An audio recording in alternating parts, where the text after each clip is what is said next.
आज हम लोग पढ़ेंगे बायोलॉजी और बायोलॉजी का फर्स्ट टॉपिक होगा व्हाट इज़ लिविंग। लिविंग किसे कहते हैं।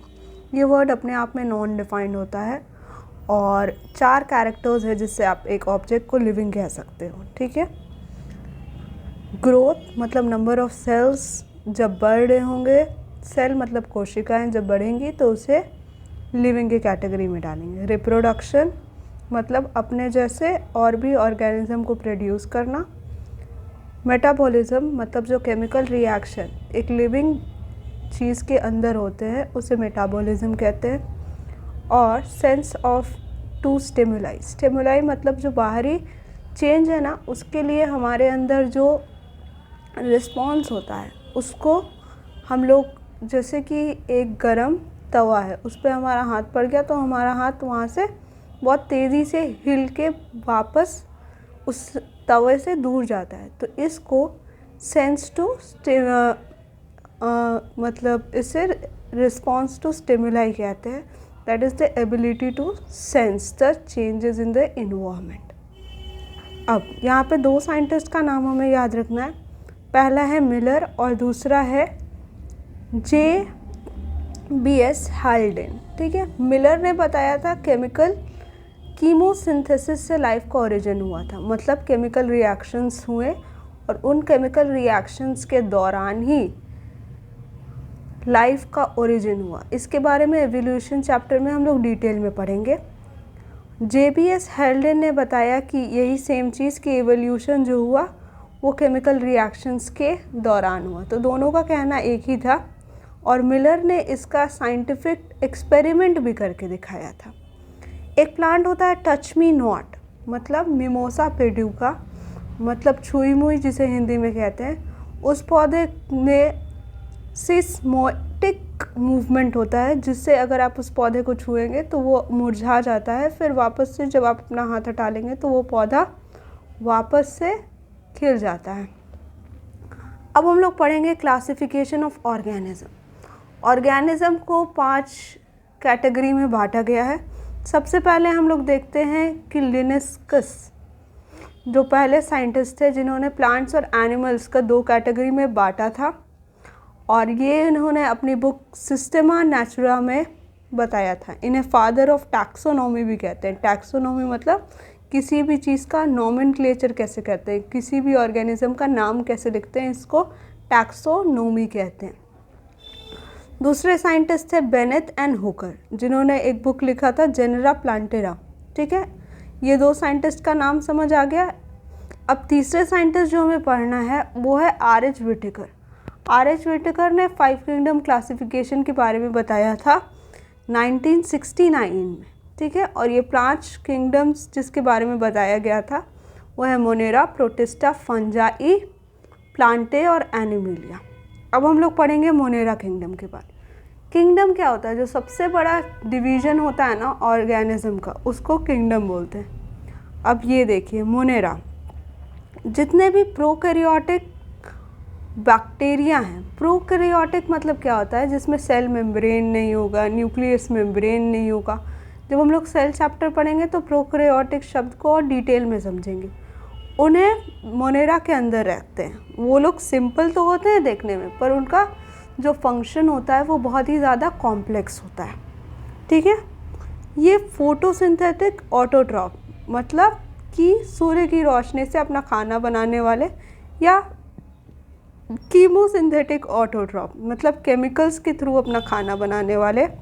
ये रिसाइकलिंग में हेल्प करते हैं, जैसे नाइट्रोजन का रिसाइकलिंग हो गया, आयरन का, सल्फ़र का, ये सब जो न्यूट्रिएंट्स का रिसाइकलिंग होता है इसमें मदद करते हैं हमारे कीमोसिंथेटिक ऑटोट्रॉप। और मेजॉरिटी हमारे हेटेरोट्रॉप्स होते हैं। हेटेरोट्रॉप्स मतलब जो अपना खाना खुद नहीं बना सकते, किसी और सोर्स से अपना खाना लेते हैं, उन्हें हेटेरोट्रॉप्स कहते हैं, जिसमें डिकम्पोजर्स आते हैं। अब यू बैक्टीरिया और आर्के बैक्टीरिया दोनों मोनेरा के पार्ट होते हैं। यू, जहाँ भी बायोलॉजी में ये वर्ड EU लिखा हो हमें समझना है कि इसका मतलब होता है ट्रू बैक्टीरिया क्या होते हैं? ये इसका पार्ट होता है मोनेरा का। साथ में आरके का मतलब होता है एंशियंट टाइम, पुराने बूढ़े बैक्टीरिया जो होते हैं। वो हार्श क्लाइमेटिक कंडीशंस यानी कि हिमालय माउंटेन, अंटार्कटिका या डेजर्ट, ये सब जहाँ कहीं और कोई भी लाइफ फॉर्म एग्जिस्ट नहीं कर सकता है, वहाँ पे आर्के बैक्टीरिया रहते हैं। साइनोबैक्टीरिया, जिसको ब्लू ग्रीन एल्गी भी बोला जाता है, ये फोटोसिंथेटिक होते हैं नेचर में, मतलब कि ये अपना खाना खुद से बना सकते हैं सनलाइट की प्रेजेंस में। अब नॉस्टॉक एनाबिना, ये दो अलग टाइप के बैक्टीरिया होते हैं जिसके अंदर हेट्रोसिस्ट होता है। हेट्रोसिस्ट एक तरह का धागा जैसा चारों तरफ से निकला होता है एक, ठीक है, और उसके अंदर कुछ स्पेशलाइज्ड सेल्स होते हैं जिससे नाइट्रोजन का डीकम्पोजिशन मतलब रिसाइकलिंग हो पाता है। नाइट्रोजन को एटमॉस्फेयर में से सॉइल के अंदर लाने का काम ये नॉस्टॉक और एनाबिना करते हैं। साथ ही साथ बैक्टीरिया का काम दही बनाने में, मतलब making of curd, recycling of nitrogen, phosphorus, sulphur, iron, ठीक है।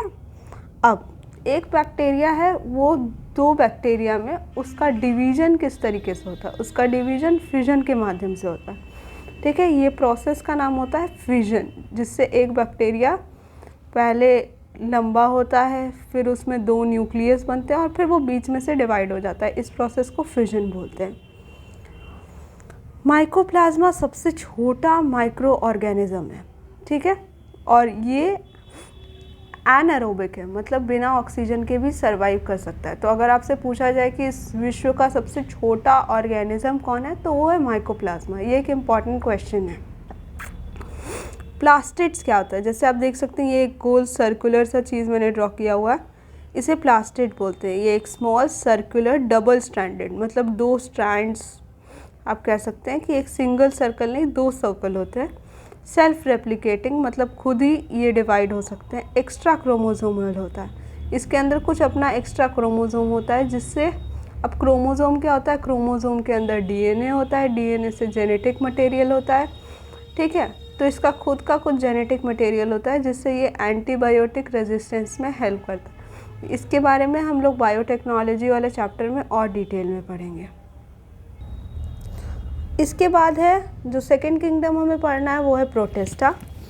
प्रोटिस्टा में हमारे पास है डाईएटम्स, डाइनोफ्लैजिलेट्स, यूग्लिनोइड्स, स्लाइम मोल्ड्स और प्रोटोजोआ, 5 टाइप का।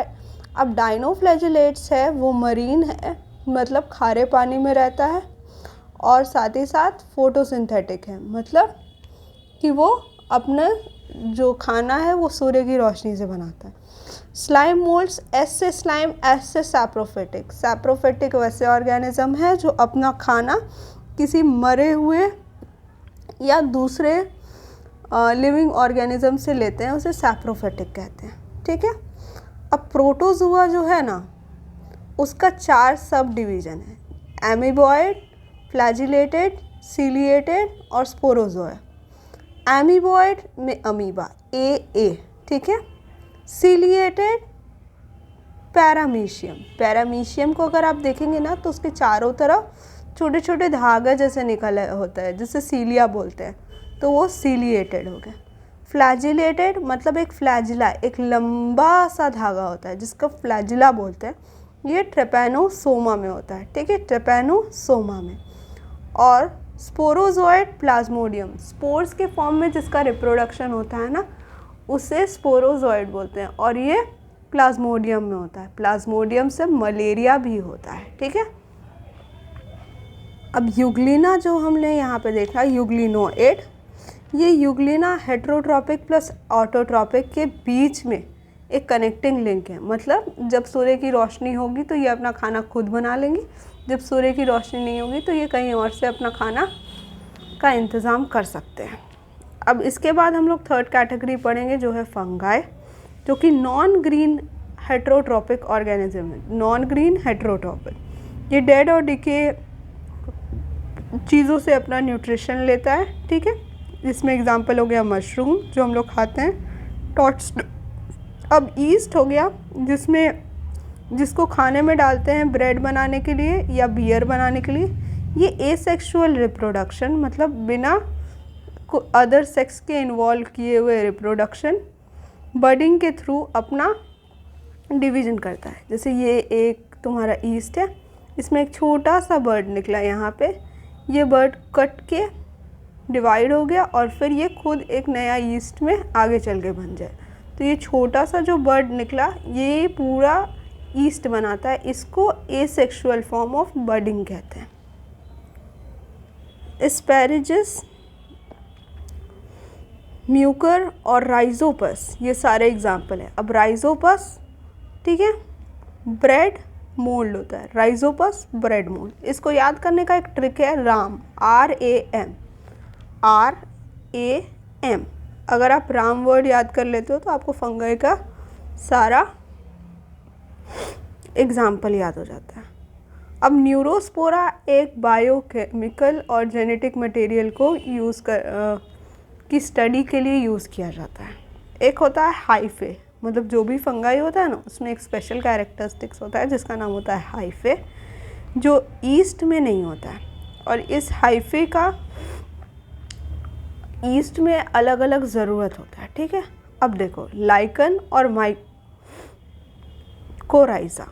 ये दोनों सिम्बायोटिक रिलेशंस। सिम्बायोटिक रिलेशन का मतलब क्या हुआ, आपस में आके दोनों मिलके एक दूसरे को फ़ायदा दे रहा है, तो वो सिम्बायोटिक रिलेशन बोलते हैं। तो लाइकन, एल से लाइकन, उसमें फंगाई और एल्गी, एल्गी और फंगाई दोनों को जोड़ देंगे तो लाइकन बन जाएगा। माइकोराइजा जब फंगाई के साथ रूट्स ऑफ गाइनोस्पर्म को जोड़ देंगे। गाइनोस्पर्म के बारे में हम लोग जब प्लांटे को पढ़ेंगे तो उसको डिटेल में पढ़ेंगे कि गाइनोस्पर्म क्या होता है। और फंगाई आपका एंटीबायोटिक बनाने में भी काम होता है, जिसमें पेनिसिलिन एग्जाम्पल है, ठीक है। इसके अलावा जो फोर्थ कैटेगरी है वो प्लांटे और एनिमेलिया, जिसके बारे में डिटेल में हम लोग आगे पढ़ने वाले हैं। बाइनोमियल नॉमेनक्लेचर क्या है, इसमें हमें दो साइंटिस्ट का नाम याद रखना है। सबसे पहले कि बाइनोमियल नॉमेनक्लेचर हमें दिया किसने था, लिनस ने दिया था, ठीक है, पहले जो हम लोग पढ़ चुके हैं। और इसके अलावा इसमें जैसे एग्जांपल देख लीजिए, फेलस डोमेस्टिका, ठीक है, फेलस का F कैपिटल होगा, D का, डोमेस्टिका का D स्मॉल होगा, और ये दोनों अंडरलाइन होगा, बीच में जगह छोड़ेंगे, ठीक है। ये लिखने का तरीका हुआ। ये जीनस हो गया बड़ा वाला, ये स्पीसीज हो, genus, स्पीसी, family, order, class, phylum, kingdom, ये सारा ऑर्डर है। और यहाँ पे जैसे ह्यूमन बीइंग्स, ठीक है, ह्यूमन बीइंग्स यहाँ आ गए। अब हम लोग से जो रिलेटेड है वो और यहाँ आ गए, जो कम रिलेटेड है वो यहाँ आ गए। इस तरीके से हमारे अंदर जो सबसे बड़ा होगा, जैसे मोनेरा, प्रोटिस्टा, फंगाई, ये सब किंगडम में आ जाएगा। फिर उस किंगडम के अंदर और कुछ फर्दर डिवीजन होगा तो फाइलम होगा, फिर class, order, family, genus, species, ठीक है। अब पंचायन महेश्वरी ने एम्ब्रियोनिक कैरेक्टर्स के ऊपर नॉमेनक्लेचर को डिवाइड किया था। मतलब नॉमेनक्लेचर या ऑर्गेनिज्म का डिवीजन, एम्ब्रियोनिक मतलब जो अंडे, एम्ब्रियो क्या होता है, जो फर्टिलाइजेशन होता है तो जो जाइगोट होता है वो जाइगोट और थोड़ा बड़ा होता है तो उसको एम्ब्रियो बोलते हैं। और उस एम्ब्रियो के आधार पे जब नेमिंग होती है या वो होता है, कैरेक्टराइजेशन होता है, तो उसको इन्होंने बताया था।